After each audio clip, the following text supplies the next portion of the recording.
Welcome to Biology of Marine Mammals. I'm Dr. Leslie Williams, and this is the first of two lectures that explores the Mysticeti in detail. In a previous lecture, we learned that the Mysticeti are sometimes called the baleen whales because of their special characteristic baleen. Today, we're going to learn a lot more about baleen, its structure, its function, and possibly its evolution. From there, we'll take a look at some functional groups of Mysticetes. In other words, now that we've learned about the Mysticetes, who are they made of, and how do we divide up those groups? And then we'll take a look at just one of those groups today, the skimmers, otherwise known as the Balenidae, and we'll save the other two groups for the second part of this lecture. Mysticeti are defined by having baleen instead of teeth. It's actually their unique and defining characteristic. So before we move any further, it seems prudent to first investigate what is baleen. Baleen is actually a lot like hair, so you can start by thinking of hair, keratinized tubules that have been cornified so that they have a texture that resembles something more like your nails. So if you go ahead and you feel the top of your nails, imagine that same texture wrapped around individual hairs, and that gives you a feel for what baleen is like. So it's soft and tough at the same time. Now, baleen whales have baleen arranged in rows of 3 that hang down from the upper jaw. And as you see here in this picture, you can see that very, very well with an opened mouth and how they're hanging from the upper jaw only. Now, what are those baleen tubules attached to? As it turns out, they're attached to ridges that are located on the upper jaw. We actually have similar ridges. If you take your tongue and you feel the roof of your mouth, you'll feel that you have ridges that are transverse. In other words, they go across the roof of the mouth this way. Although we have ours that go this way, in baleen whales, they've taken them and moved them this way so that they run parallel to the jaw. And that's what baleen is attached to. Mysticeti didn't always have baleen. And early fossils show that Mysticeti, just like almost all mammals, actually had teeth, similar to the way Odontoceti still have teeth. But as we move along in the fossil record, we see that intermediate Mysticetes have both baleen and teeth, and then, of course, current baleen whales have only baleen and no teeth. What's interesting is that teeth are actually still formed in a lot of Mysticeti fetuses, but they are reabsorbed prior to birth, such that living Mysticetes have no teeth and only baleen. Now, where did baleen come from? One hypothesis is that baleen was once hair, similar to the way a person might sprout a very, very thick mustache. But instead of just having a mustache, imagine if that hair actually went over the upper lip and then down over the mouth. Well, suddenly you have a nice sieve that can filter out small organisms from the water column.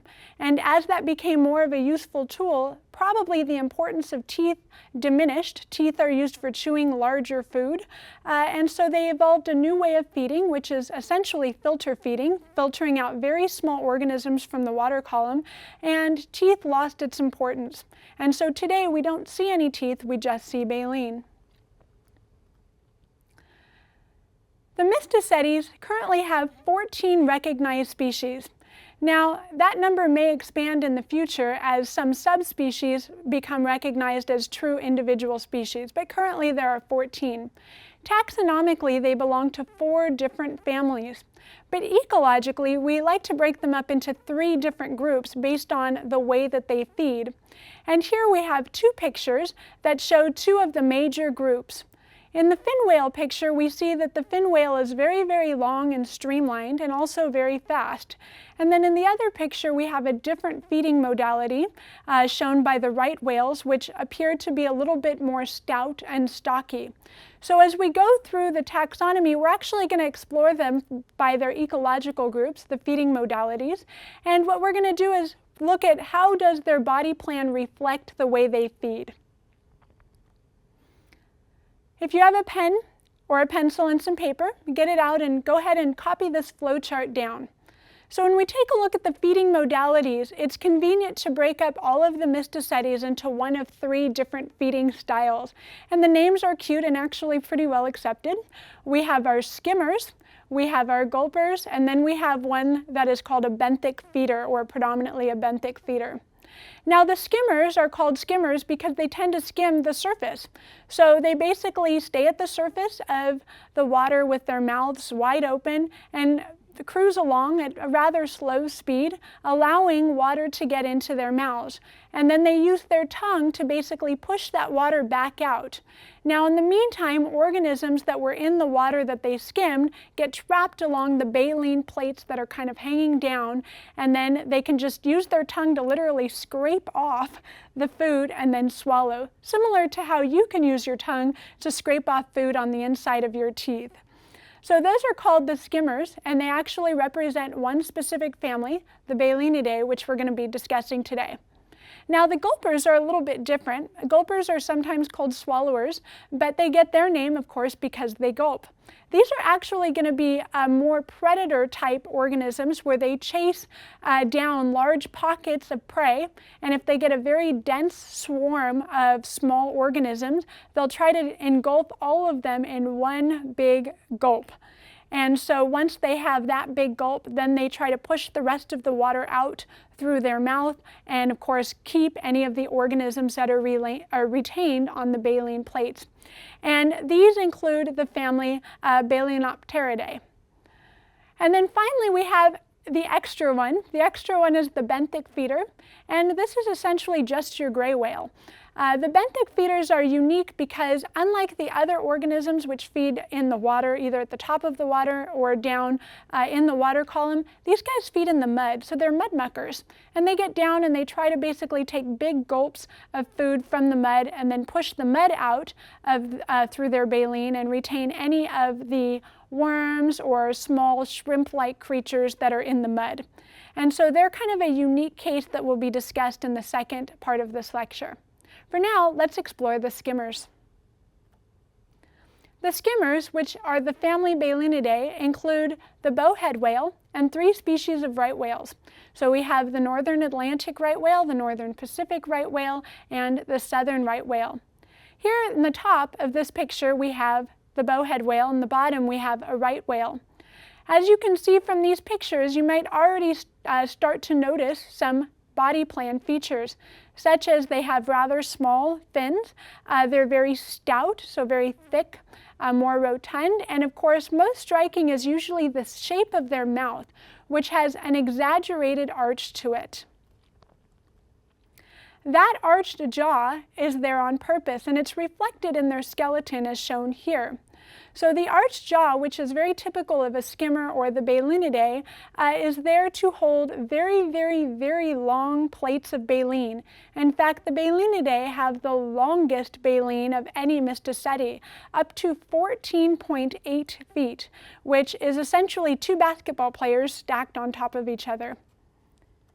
In this picture here, you can see the skeleton that still retains the baleen plates, and you can see they're hanging down from the upper jaw, and they are very, very, very long. That, of course, is reflected in their feeding style, and in the picture shown on the left, you can see this is actually a right whale that is currently skimming the water. So what they do is they open their mouths and then they basically move through the water column like this with their mouths open, allowing water in, and then they use their tongue to push forward the water, and it gets captured in those very, very long baleen plates. The longer the baleen, the more organisms they can capture, and so that's an advantage to have that really long baleen. Some other features of their body plan that are somewhat unusual are that they have no grooves on the ventral side of their body, which, as we're going to see, the rest of the Mysticeti do.